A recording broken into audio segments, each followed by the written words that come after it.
Welcome to Fronteras, a Changing America. I'm Carlos Correa. On the program, Las Cruces Mayor Ken Miyagishima. We'll talk to him about his re-election campaign and his plans for the future of Las Cruces. Plus, we'll discuss some of his accomplishments as leader in the city of the Crosses. But first, a familiar face who's helped bring people closer to their faith for 29 years is preparing to say goodbye. As head of the Roman Catholic Diocese in southern New Mexico, Bishop Ricardo Ramirez leaves behind a true legacy in Las Cruces. For the last 29 years, Bishop Ricardo Ramirez has helped people in southern New Mexico explore their faith, something he started doing at a very young age. As an altar server in my early youth, I thought maybe I could be a priest. But then I thought, well, it takes a long time and it may take money. And it also will entail a lot of sacrifice, including leaving your family, not getting married, and not having a family of one's own. At the age of 45, Ramirez became one of the youngest bishops assigned to a diocese. Normally, the Pope selects bishops in their 50s. It was quite demanding, quite challenging, but on the other hand, it was, in many ways, it was a lot of fun. It was very exciting to begin a new diocese, and without realizing it, we were making history. Ramirez, the founding bishop of the Diocese of Las Cruces, oversees 10 counties in southern New Mexico and leaves behind a legacy among many of his congregation. Roswell, Hobbs, Carlsbad, Silver City, Deming, all of us had to form one cohesive spiritual family and identify as such. And I think that will be part of the legacy, is that we brought people together to form one family that we call the diocese. According to canon or church law, a bishop is forced to retire at the age of 75. Bishop Ramirez, who celebrated his birthday last month, has already submitted his resignation, and replacing him could take quite some time. It may take 6 months, it may take a year, it could take as long as a year and a half, actually. So a year from now, I could conceivably still be in charge of the diocese. And he's fine with that. Bishop Ramirez says he plans to continue handing off the faith to forthcoming generations. But we also want people to understand why things are done, why we believe what we believe, why we do what we do, and also why we must behave in certain manners. Bishop Ramirez continues to be active around the community and even online, spreading the word of the gospel to young believers. Well, it's certainly more challenging than when I was growing up. There's so many distractions. And it's not only the technology, but it's also the culture of our society today. It's so anti-Christian, or at least not Christian. And as he prepares to say goodbye, Bishop Ramirez will always have time to reflect on his memories and the people who helped inspire him along the way. More than anything, my mother, who was a great influence on I think, my character and also what I cherish in life. And I think what she gave me and my family as well was compassion. And he will be missed. So now, from religion to politics, our guest today is fighting to keep his job as mayor of the city of Las Cruces. Please welcome Mayor Ken Miyagishima. Thanks for being here. Thank you, Carlos. Thank you for inviting me. Mayor, you've been the mayor of Las Cruces since 2007. How do you see Las Cruces? I think Las Cruces is a great city. You know, I think we're one of the best cities in the state. In fact, we're one of the best well-run cities in our region. So Las Cruces is doing great and doing well.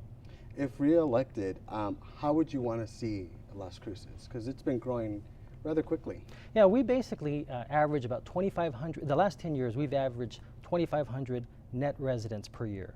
And so with that comes different challenges, of course, but we have to recognize all the great people that are moving into our community and all the neat things that they bring with them.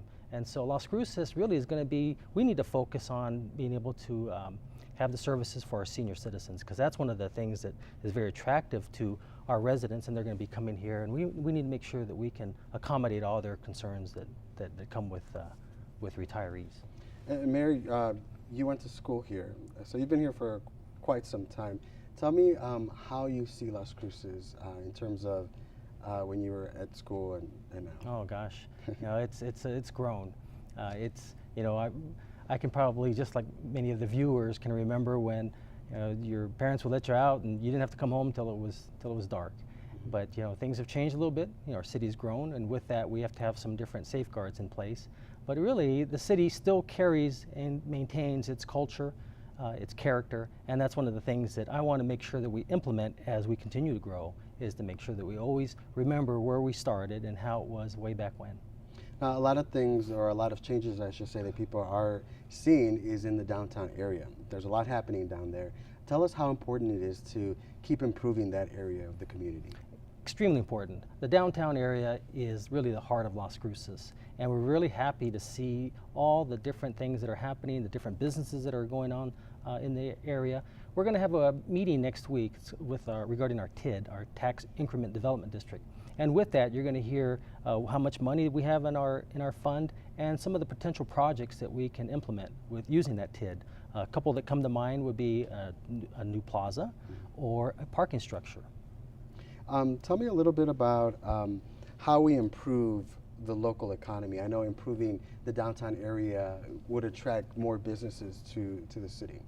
Well, it's really a three-pronged approach. We can go at it, one, what we call economic gardening. And what that is already the businesses that are already here existing, if we can have some of our resources, whether it's our economic development there at the city or Movida, help encourage and lend some support to our current businesses so that they can increase their sales, which in turn they may have to hire an employee or two. Let's say you take 500 businesses that utilize this, and even if they hire one employee, that's 500 jobs right there. So that's one. The other, of course, are incentives. Right now there's a project that's in its infancy that's asking the city to consider using IRBs, or industrial revenue bonds, and those are basically our tax incentives for businesses so that they can reduce the amount of tax that they have to pay, and basically the city is tax exempt, and so it really works out good for them. And then the last would be one of the things that we did with Sapphire Energy is we said if you bring so many jobs and well-paying jobs, we could actually allow the land that you're using to be free.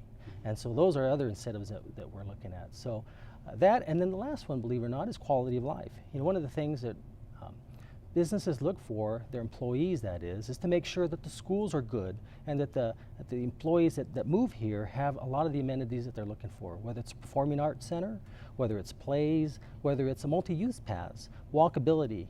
People nowadays, they like to stay active. They want to be able to walk to where they're going to. They want to be able to ride their bicycle. They want to be able to do a lot of activities, which I have to put in the plug for Las Cruces. This is our third year in a row that we've been rated most playful city, one of the most playful cities in the nation by Kaboom. And what that does, it basically takes all the different amenities that we have that's afforded to both our children and adults alike, and it puts it all together and says, Las Cruces recognizes these quality of life projects and rewarding us by that type of accolade. Great. Like, one question that you probably got asked a lot in your first term is, like, why do you want to run for mayor of Las Cruces? So I'm going to ask you, why do you want to run again, seeking a second term? Being mayor is really the best job I've ever had. It allows me to help people, which is something that I enjoy doing, but it also allows me to recognize and develop the vision of Las Cruces to its fullest potential, which I believe that we are on our way of doing. And so those are really the two reasons why I enjoy being mayor and I want to seek another term, although we do have other projects that we need to accomplish. For example, the 911 center is going to be extremely important.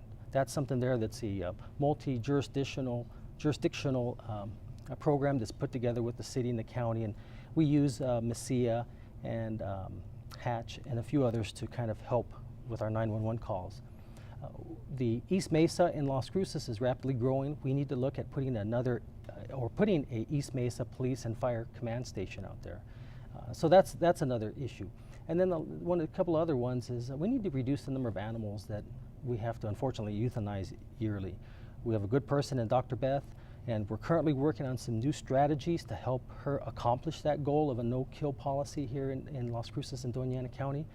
And then the other thing is what I'd like to do is be able to find jobs for our veterans as they're returning home from Iraq and Afghanistan. I think that's very important. We don't need, these men and women put their lives on the line for us, and when they come home, they shouldn't have to worry about being able to find a job. Now, a lot of people are finding Las Cruces as their new home. What do you think makes this city so special? I think it's the pace. When people move here, it's a slower pace. I've actually had people say, you know what, I think I'm going to live longer here because they're not as busy, they're not always constantly rushing around. And more importantly, they're rediscovering things that they used to do when they were younger, and then of course when they started their job, they couldn't take the time to do those hobbies.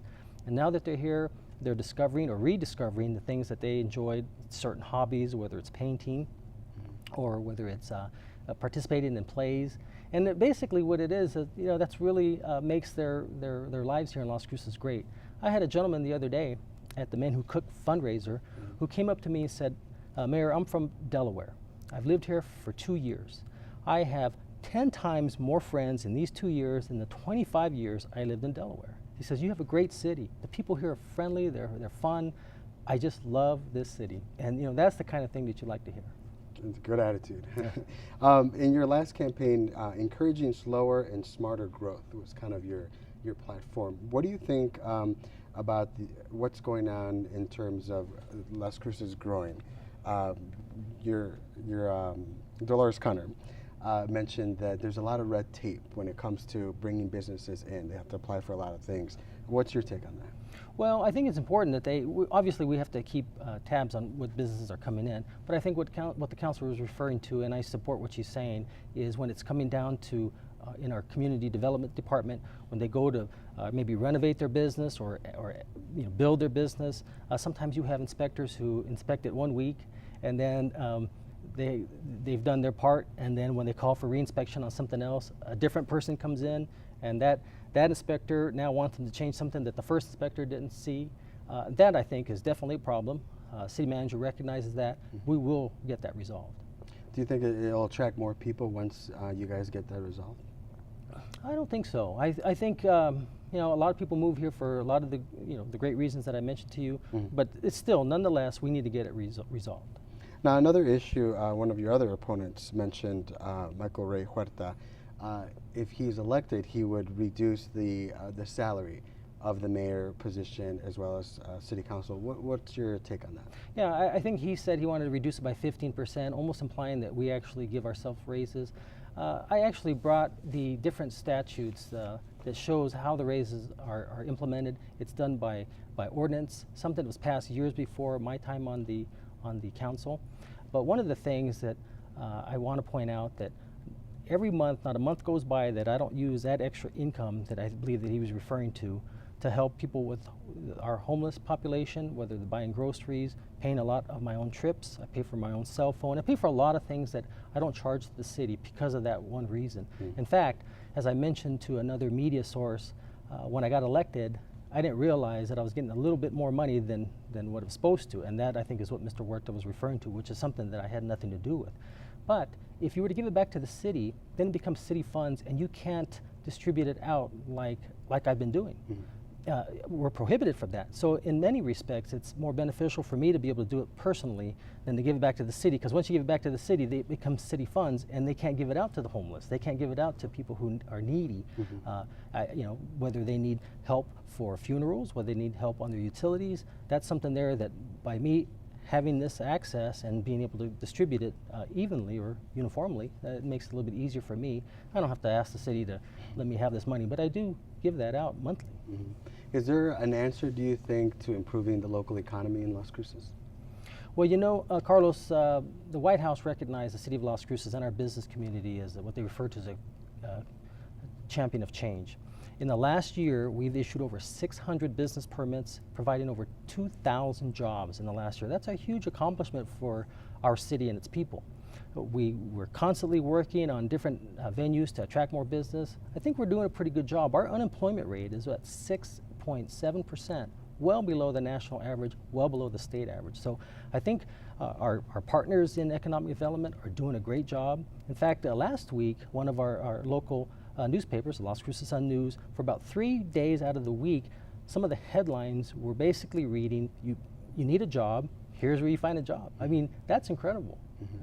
I have to say. Looking back at your years as mayor of Las Cruces, what would you say would be some of your biggest accomplishments? Well, one of the things, we have a new police chief. He's committed to community policing and transparency. You know, we have a mechanism in place, that police review board, that allows a resident, if they don't feel that they've been treated fairly, to be able to submit a complaint, and it will be aired publicly. Every quarter we show who has submitted concerns to the police department, and they're actually disclosed. It's done by an independent counsel or independent mechanism, so that we feel that that provides some type of transparency there. Our reserves are twice the reserves that the state requires. We have almost $14 million available on hand, whereas most cities, they're lucky if they have even just one month of reserves. Curbside recycling was a big thing. Over 70% of the people wanted curbside recycling. Our estimates that we're at 90 to 95 plus participation rate right now. We've been able to bring in and balance the type of growth issues that you were referring to earlier, and development issues. But more importantly, I have to hammer the jobs again. 600 business permits, 2,000 jobs in the last year. And it looks like we're having more and more attraction to Las Cruces. More and more people are looking at the city of the Crosses, and we're happy to accommodate them. Are there other issues or things that you want to work on or improve on if you're reelected? Well, one of the things that doesn't hurt is always to be prepared in case the state and the federal government, you know, right now there's some serious consequences going on right now. And if they can't get it resolved, that could mean lower revenues to us. So we have to be prepared for that. I'm working on a couple ideas. One is flex pay, which allows the employees to basically work at home in return for a little bit of a savings. But you know, many of the workers, this would fit their classification. You know, let's say they have children that they want to stay home and be with, or you know, they can reduce the amount that they use for dry cleaning and definitely gas. So flex pay is one. We're looking at a wellness program for our health, for our employees, so that we can reduce the health care costs. So those are a couple of issues that I have to be prepared on, and that I'm kind of tentatively working on right now. Now, public safety you mentioned earlier. What are some of the things that you would do to help improve public safety in Las Cruces? You know, we have a great police chief, and he's the expert in law enforcement. Basically, whatever they need, and whatever we can afford to provide them, we'll do it. I mean, that's one thing that we have to make sure that earlier in the month we had a graduation of our police officers, and I explained to them they have really the most important job in the city. And so I also let them know that we were there to provide them the best equipment, the best training, anything that they need, have the chief ask us, and I don't think we've ever turned them down. Do you think that department will grow in terms of seeing more officers on the street? Oh, absolutely. You know, when we are able to accomplish that East Side Command Center, we're going to have to fulfill that with different officers, and you know, we're going to just see the department increase. In fact, at Monday's meeting, we recognized the hostage negotiation team and our special weapons and tactics team, and there were a lot of officers that I had never seen before. So we have a pretty good police force. We have about 190 uniformed officers and about 65 civilians, I guess you'd call them. Now, there's a lot of things to do here in Las Cruces. How would you improve the quality of life for folks? Well, one of the things that I think we need to focus on is the downtown area. Downtown is crucial. As I mentioned, it's the heart of Las Cruces. We want to have more activities there, but we also have to provide some type of housing. Once we get the housing, it's a domino effect. Then you'll have more businesses coming in. But also, more importantly, is our El Paseo project. You know, that was, I have to say, is we are one of only 4 cities in the nation to be designated to be able to utilize the federal government to help us plan the El Paseo project. So I think in the future you're going to see possibly even some trolleys that are going to be moving from the university down to downtown and back and forth, you know, to be able to kind of take them around the city and show them what we have. And I think those are some of the things that we're looking at. We've partnered with the university to build our convention center, and that has really turned out to be a great event center. You know, it's been utilized daily, and one of the other things that the university is doing, and if we can partner with them, is at the Performing Arts Center. Performing arts, music, art, music in the park series, downtown, all those things add to quality of life, and we really enjoy seeing all of our residents here, and we're really reaching out to the university a lot. the university has a huge untapped resource, and that is our foreign exchange students, our foreign students who move here and go to attend school. And we want to let them know this is their home, this is their second home. We recognize their home is back home where they come from, but this is their second home. We want to extend that, and we've done a pretty good job. We can do a better job. We want to extend that and bring them into the fold and let them enjoy all the great things that our residents do as well. There's a lot of people, or do a lot of people come up to you and talk about improving transportation in the city? Because I know coming from a big city and moving here, the first thing I looked at was transportation. How do I get from home to work, work to home, school? You know, that's one of the things, Carlos, that I have to tell you. Right now we lose about, we subsidize about $1 million a year in our transportation, in our bus service. Unfortunately, it's one of those where it's a balancing act. You know, we can't go full bore on this because that's a lot of money and we'll lose a lot. And you know, this is still an area that's pretty spread out, and you do need your vehicle.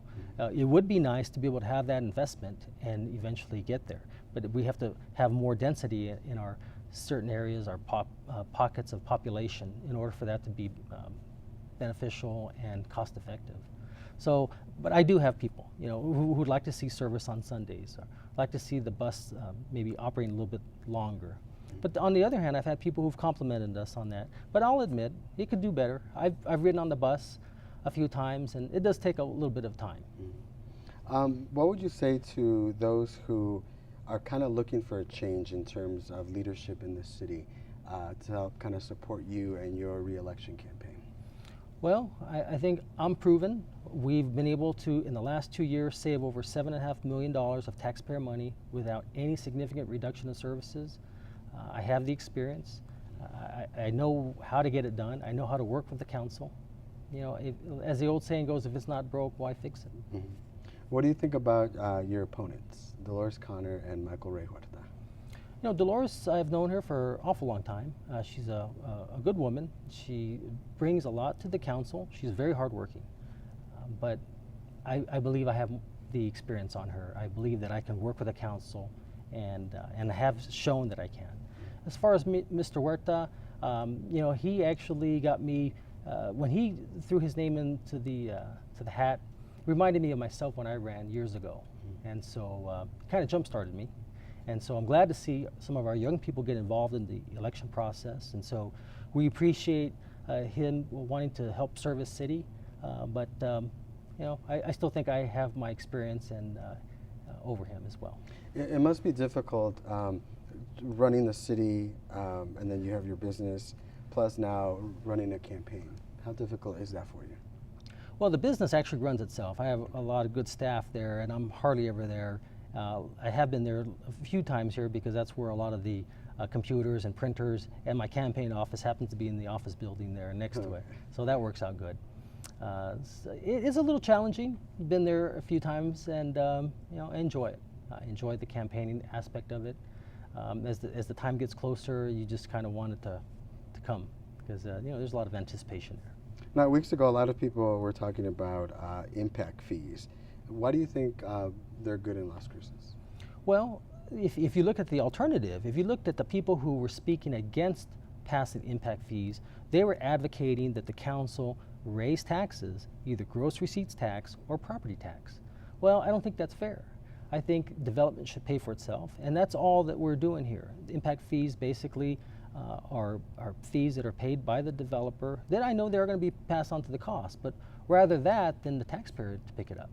I haven't had a developer recently, you know, say, hey, I'd like to share with the city some of my profits. So why should the taxpayers share some of their, you know, share their cost of development? I don't think that's fair. And that's really when you get right down to it. You're either with us or you're not. And by supporting and passing impact fee, you're making the development pay for itself. If you're against it, then it's fair to assume that you're for raising taxes or raising property taxes. Is that issue something that will resurface, or is it an ongoing discussion? Well, I don't think my opponents will bring it up because they weren't for supporting the passage of the impact fees. So I guess if it does surface, it would have to be through me. Now, one topic a lot of people are talking about are the red light cameras. What are your thoughts on it? Is it something positive for the city or something negative? Well, first off, I have to just say there's only 3 intersections that have red light cameras. I believe that some residents think that if you've gone through different intersections and you see a camera up at the top of the stoplight, and sometimes you even see a little solar panel up there, they think that that might be a red light camera. And that's actually a sensor. But getting back to your original question, I think they're good for Las Cruces. They're not anything that most cities use them as a revenue enhancer. We don't. We use it as a tool to maintain and keep the pace of people running red lights or speeding through our intersections to a minimum. We don't make a whole lot of money off it, probably a couple $100,000 a year, enough to buy a couple of police cars. But for the most part, they've been working well. I haven't had as many complaints as when we first started. But keep in mind, we're a city that does something that no other city does. Not only do we have the sign, but we have a rumble strip and we have a counter that tells you when this thing is probably going to turn yellow. So I mean, you know, that's, I think we're trying to be fair. We're trying to show the public we're not here to try to trap you. We're here to just slow it down and keep our streets safe. Now, you mentioned earlier a lot of young people are starting to get involved in the election process. Have you tapped into things like Facebook, Twitter, any social media sites? Yes, I do. I actually broke 1,000 friends the other day on Facebook, so Facebook is interesting. Mm-hmm. And I still haven't tweeted or Twitter. Not too familiar with that. Have you, or are you thinking about doing like videos, posting them to YouTube? No, not really. Perhaps maybe this one, but I only ask you because your opponents are doing that. Yeah. I've seen them on video. And that's a great thing. I mean, that, you know, I come from the old school and I need to change, and I recognize that. You know, I'm used to going door to door or having campaign helpers going door to door and, you know, finding out what people's concerns are and how can we help them. Mm-hmm. And then speaking of traditional, you have a website to talk that basically gives people information about your campaign, correct? Right. It's www.mayorken.com. Mm-hmm. We were lucky to get that because that used to belong to the mayor of London. Oh, wow. Yeah, okay. I guess he let it go. So we had a different website, but then when that came up, we snatched it up. What are some of the things people can find on that website? Oh, actually, they can find this. They can find a list of our accomplishments in the last 4 years, front and back, as well as state of the city address that we did in 2011. And of course, the most important, an opportunity to donate to the campaign. Mm-hmm. If reelected, what are some of your plans that you want to move on and kind of improve on? Well, I want to still maintain our transparency, our openness. You know, I enjoy involving the public in all of our decision making, but more importantly, excuse me, I want to make sure that we get that 911 center built. That's imperative that we get that done. And also, I want to help get some businesses going that will be attractive to our returning veterans from Iraq and Afghanistan. I think that's important. It's imperative that we get something for our veterans returning. And then we need to reduce the number of animals that we're having to euthanize. If you had maybe a sentence or two to tell voters out there to vote for you, what would you say to convince them to pick you over your opponents? You know, I want the voters to know that I personally care about each and every one of them. I work every day to do the best I can to make Las Cruces the best that it can possibly be. So when they go to the polls, I want them to remember that your mayor cares about them. All right. Mayor, thank you so much for joining us. We appreciate your time. Thank you. All right. And that's all the time we have. Remember that you can see this entire interview online at krwg.org. While you're there, you can visit our blog, follow us on Twitter, and like us on Facebook. I'm Carlos Correa. We'll see you next time.